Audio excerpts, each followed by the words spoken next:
Alright. Woo!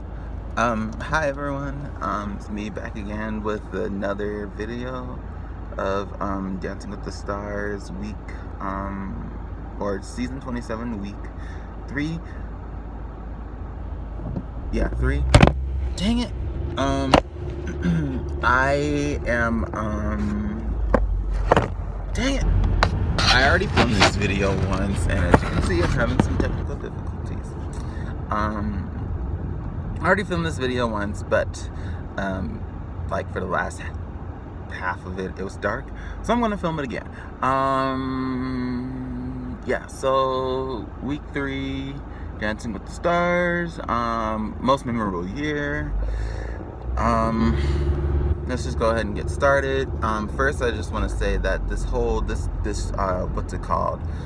Trauma porn, grief porn, all the way that they were like shoving the cameras in these people's faces during Most Memorable Year. Not during the package, it's like during the filming of the package, but as they were playing the package and the star was about to get ready to perform.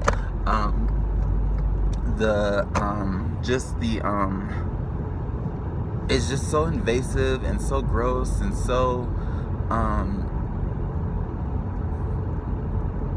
just exploitative and just a new low that Dancing with the Stars seems to keep finding.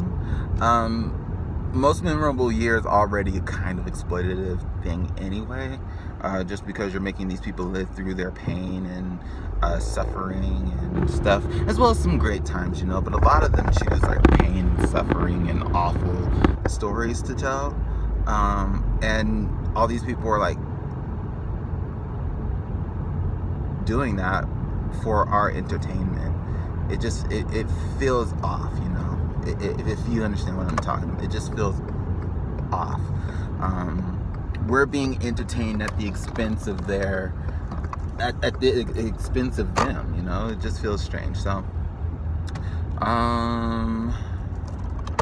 yeah, when I saw that in-screen thing of the celeb during their package, I said, no, we're not doing this today. So as a result, I kind of tuned out a lot, because I just wasn't feeling that, and I was like, I'm not trying to do this. This is not what I signed up for. So again, I already have issues with Most Memorable Year. Yeah, that was just like, ugh. So anyway, up first was Mary Lou and Sasha. They had a Viennese waltz. They got a 24. I thought it was very good. Mary Lou seems to have gotten more comfortable. She still hasn't really broken out yet. She is like proven herself to be a good dancer. I'm not saying that she hasn't done that, but she hasn't really broken out from the middle of the pack yet, which that's kind of where she's firmly at right now.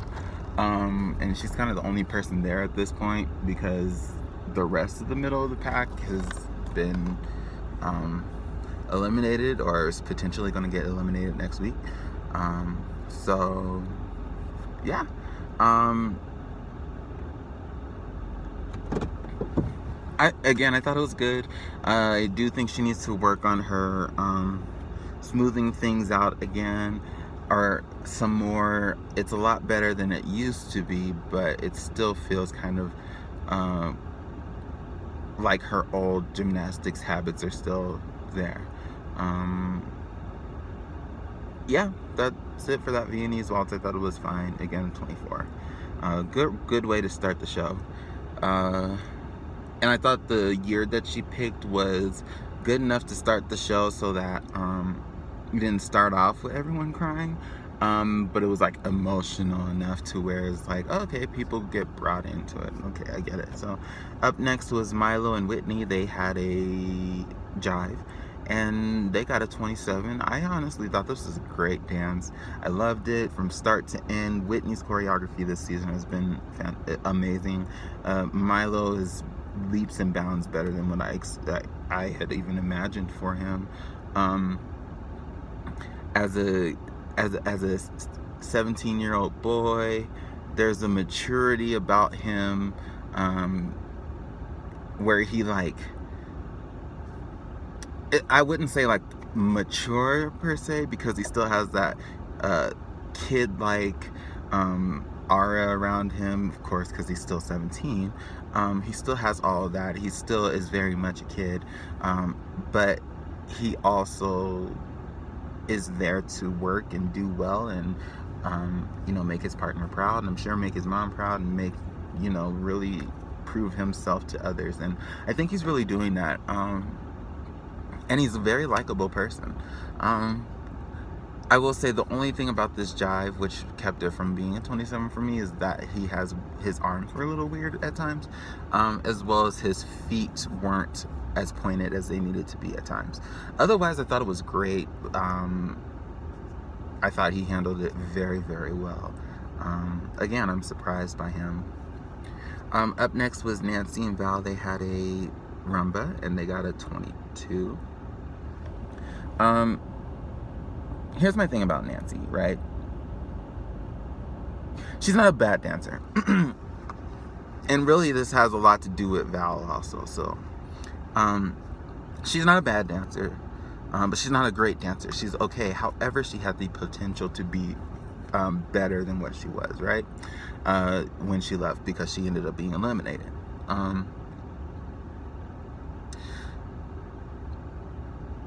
But all of her dances seem to just fade into the background.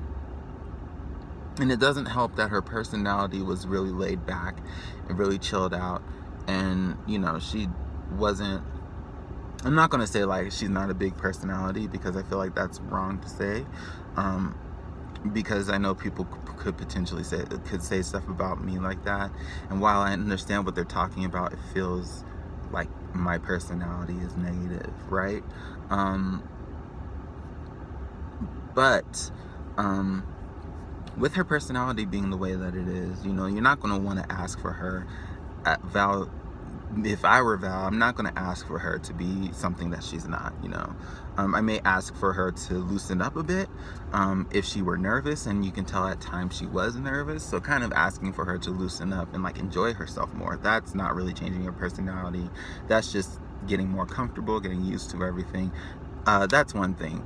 But for somebody who has a personality like that, you really need to make sure that your dances stand out, because otherwise you're just going to get lost in the pack. If your personality kind of is like, chill, and then your dances don't really move the meter either which way, it's just kind of like you get lost, And I think that's what happened with her.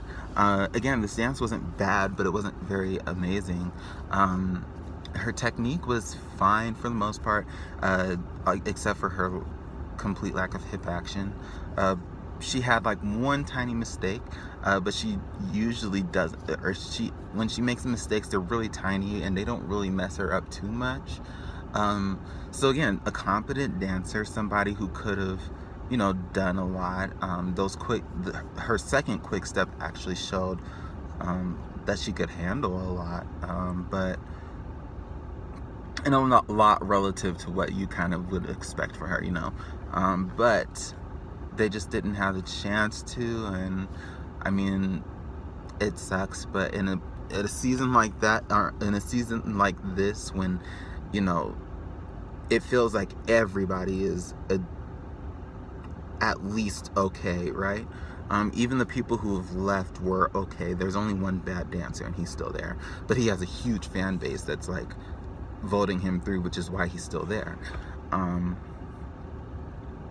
You have these people who are really standing out with either their personality or their dances, negatively or positively. You can't really be stuck in the middle too long, because you're gonna get forgotten about. And I think that's what happened with Nancy. So yeah, it sucks, but such is life. Up next was Alexis and Alan. They had a contemporary. They got a 26. The first time I saw this dance, I actually didn't really watch it because again, I kind of was already kind of out of this episode because of the whole screen and screen thing during the packages and stuff. So I already wasn't here for the episode, right? And then I already don't like contemporary on this show. If you know me, if you've watched me for some years now, I can't believe I can say I've been doing this for some years now. But if you've been watching me for a while and keeping up, you know I don't really care for contemporary. But I thought this was it was very nice. It was very pretty. Her movement quality definitely lended itself well to this dance. I'm ready to see her do a ballroom dance because I know she can handle it. And I want to see just like what the way that she moves would work very well for a ballroom dance. And for her to not have a ballroom dance yet kind of makes me mad. Hopefully she'll be able to get one. I think she'll be safe for next week. I think her story about her mom, rest in peace to her mother. But I think her story about her mom was enough to endear enough people to vote for her this past week. Hopefully they can get a foxtrot, quick step, Viennese waltz, something in there, because I think she'd be really good at it. I think those will be her dances where she shines for real. And then maybe she might stick around longer. Maybe, I don't know. But yeah, I thought this was pretty. The lifts were fine. They were much better than the Argentine tango last week. I thought her legs were gorgeous. I thought just her quality of movement was fine. I don't know what Lynn was talking about with the mess up that they had. I think it probably should have been a 27, not a 26, but we'll talk more about that when we get to another person. So up next we had Ivana and Kyo, and they had a Viennese waltz, and they got a 27, and I love this dance. I love this dance. First of all, let me talk about Kyo for a second. Kyo is a pro that has, kind of been handed the short end of the stick. I would say his first couple of seasons, well, I'll put it like this. His first few seasons, I don't think he really, got what he needed to do with his partners. I don't think that... I think teaching was something that was new for him, maybe, or teaching on this show, or I don't know, but his partners would forget their choreography, right? So it was very clear that something wasn't clicking between the communication and what they did in practice, and then how they were out on the floor, or on the dance floor, right? And that could be, maybe they weren't drilling the tech or the dance in well enough to the point that they would not forget no matter what. That could be it. Maybe he didn't know what to say to them to calm their nerves down so that they didn't forget. So that was his first few seasons, but then something clicked and he figured out what to do, and his partners haven't forgotten their dances since. His season with Jodie Sweetin, season 22, we started to see this growth from Kyo in terms of his choreography, because with his teaching, his choreography also wasn't the greatest, right? It wasn't the worst, but it wasn't as good as I would have liked for it to be. Over his season with Jodie, I think it was before then I had seen him really start to take it seriously. And by take it seriously, I mean go out and do some outside training during the off season, and learn. I was watching him learn hip hop. I was watching him do stuff with other. I think it was, who was it that he was dancing with? Was it Haley? It might have been Haley, or Brit, or not Brit, Brittany, Cherry. I can't remember who it was with, but he was dancing with somebody, and they were working together on choreographing stuff, right? like, I was watching him grow, and I was like, oh, okay, so he's really serious about this. He really wants to get better and all that. Then with Jody, it seemed like things started to make, like, click, and you started to see him blossom into a teacher and a choreographer and a mentor and a pro and a friend and just all these things, right? And I'm going to go on for a couple more minutes about Keo because I think this is necessary, that I talk about this.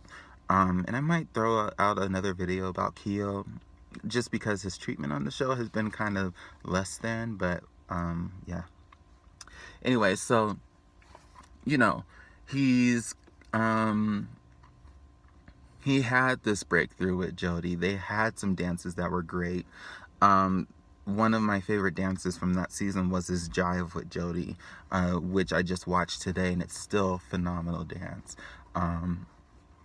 But unfortunately, due to like the agenda for the season and just kind of outside factors and people, just the way people were viewing that partnership, they ended up leaving prematurely, because I think they should have gone to the semifinals.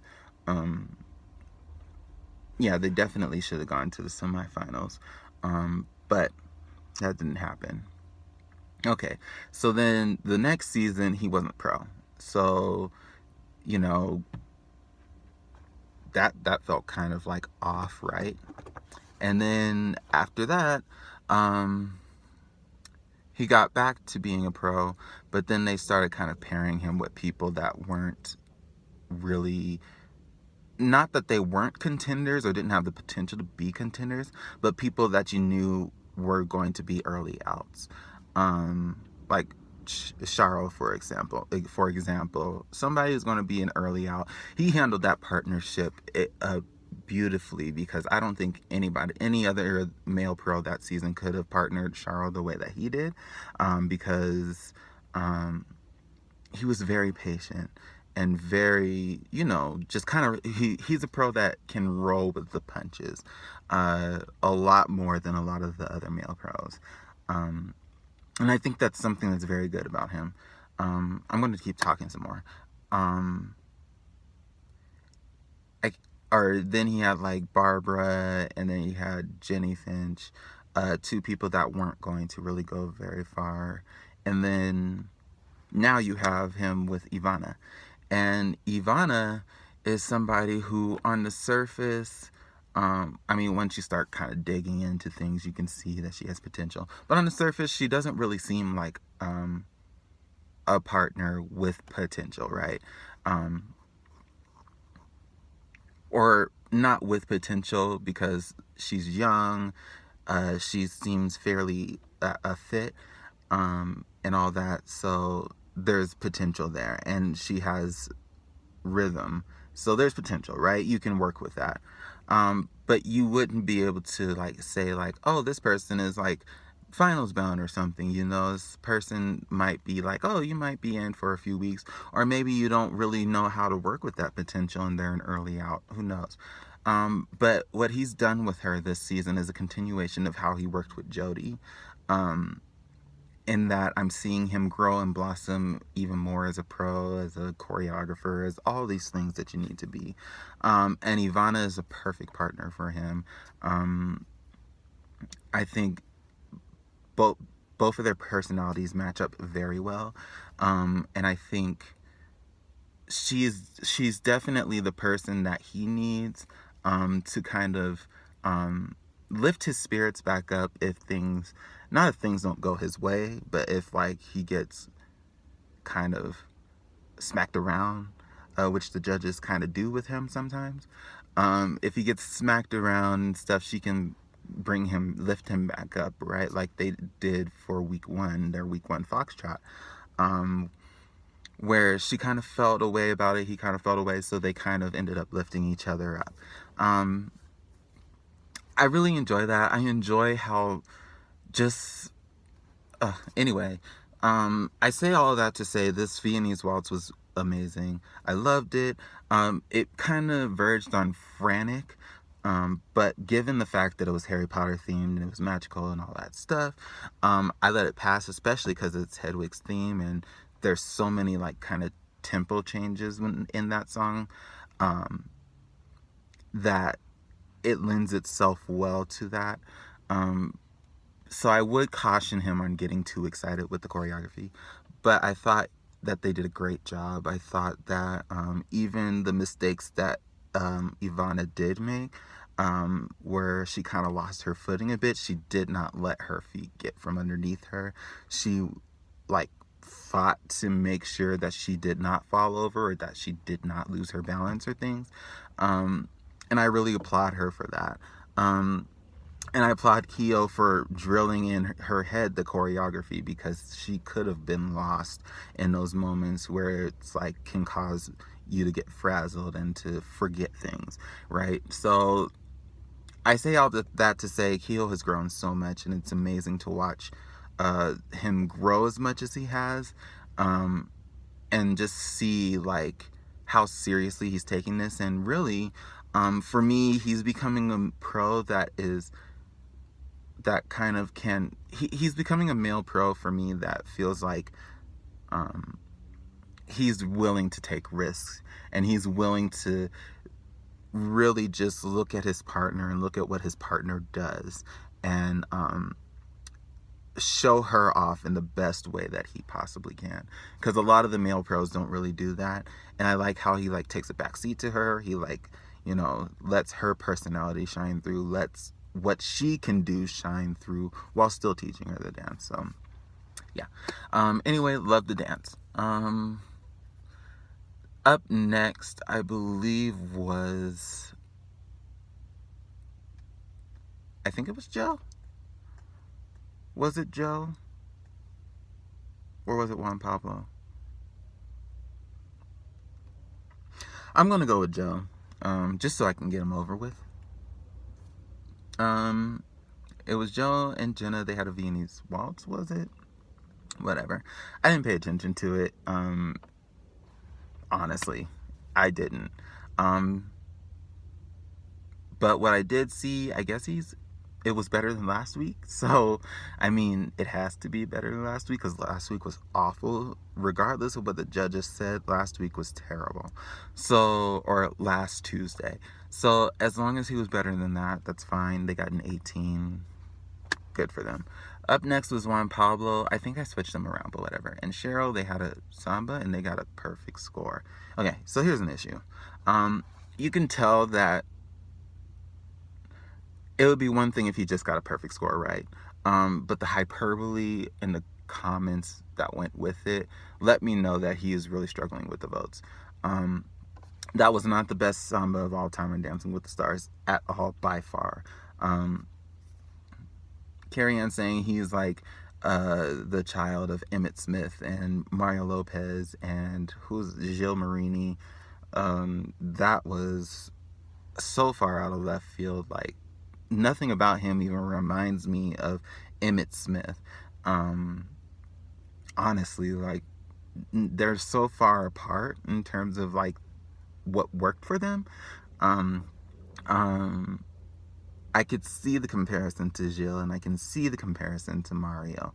I can't see the comparison to Emmett. So again, what Lynn giving it a standing ovation. Again, what? He never gets out of his seat for anything, unless it's like he never gets out his seat. I've seen him get out of his chair and give a standing ovation like maybe twice, for dances that deserved it, I guess. I can't even remember what dances he did that for, but he's done it like twice. Yeah, the perfect score, no, it was a good dance, don't get me wrong, it was a good dance, not a perfect score worthy. It should have been like a 27-28. It just was weird. The technique wasn't all perfect. It didn't have anything about it that was like, wow, like this is amazing. There was nothing about it that was perfect score worthy.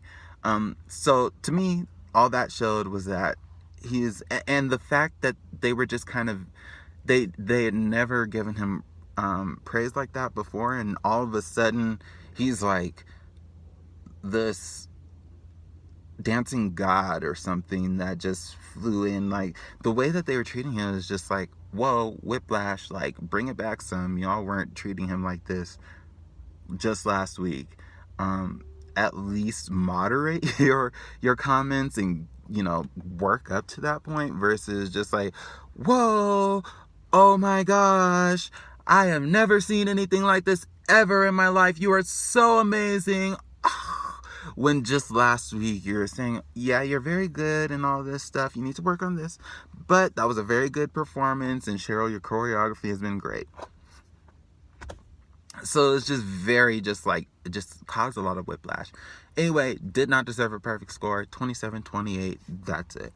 I'm not going to say anything more. I will say that because of that score, I would have given everybody else on the show, I would have given Ivana about a point or two more. I would have given Tinashe a perfect score. I would have given Milo a perfect score. I would have given DeMarcus a 28. I would have given Mary Lou about a 25. I would have given Alexis about a 27-28. I would have given John like a 23. I would have given Bobby at 24. Like, everybody else needs to be brought up, right? So the fact that it was just one person, in the way, it's very obvious what was going on. Sorry, Dancing with the Stars, clocked you. Anyway, up next was how many people I got left? John and was it? Yeah, John and Emma, they had a waltz. He got a 21. I thought this was a good dance. I do think that his frame needs work, his posture needs work, but I thought Emma did a good job with this dance. Again, I didn't really pay attention to it, just due to what was going on, and then the whole fact with Juan Pablo kind of really took me out of everything. But they got a 21. I could have given them a 22. I thought it was as good as what Nancy did. Up next was Bobby and Sharna. They had a contemporary. Again, didn't really pay attention to it because, one, Bobby's been getting on my nerves. Two, everything that's been going on. Three, contemporary, right? But they got a 23, and what I saw was his best dance to date, right? Shonda did a good job of choreographing the stuff that I saw, especially with the bed. That could have gone wrong, but it didn't. And I will commend Bobby for not, from what I could see, for not